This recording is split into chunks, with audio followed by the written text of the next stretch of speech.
Hello, I'm Arif Irfanullah and this is my final advice video for the June exam.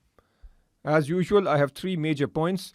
The first one is that you must get enough rest before the exam so that you are as fresh as possible. Your exam is on Saturday. As you know, it's a 6-hour exam, so your mind needs to be really fresh for this exam.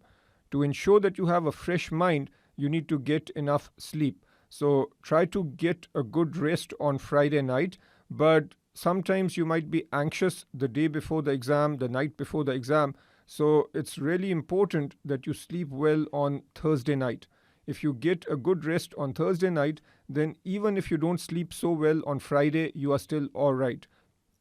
Most people can perform well on one bad night, but if you've had two bad nights where you spend Thursday night studying and then Friday night being anxious, then that's a big problem for Saturday. So make sure you get a good rest on Thursday. Also try to rest well on Friday night so that on exam day you are in good shape. The second point has to do with revision. With only 2 days left for the exam, you should not be trying to learn anything new at this stage. Also, you should have done your mock exams, because if you try to do a mock exam on the last day and you find out that you've performed poorly, then that creates unnecessary anxiety. You don't really have time to react. So the best strategy for the last 2 days is to simply revise as much as possible. Go over the mistakes you've made, learn from them so that you don't repeat the same mistakes on your exam. Go over the facts and formulas and make sure you know them well so that on exam day you can use those facts and formulas. The third point has to do with managing your time. So at a really basic level, make sure you get to the exam center well in time. There are instructions on the CFA Institute website that tell you how much before the exam you need to be there. So follow those instructions.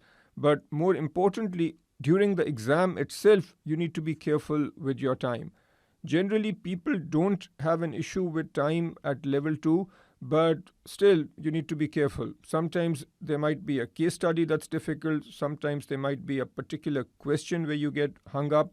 And if you get hung up on a question, then time becomes an issue. So if you are working on a question or a calculation that's taking too much time, then don't get hung up. Just try to find the best answer, mark it, and move on.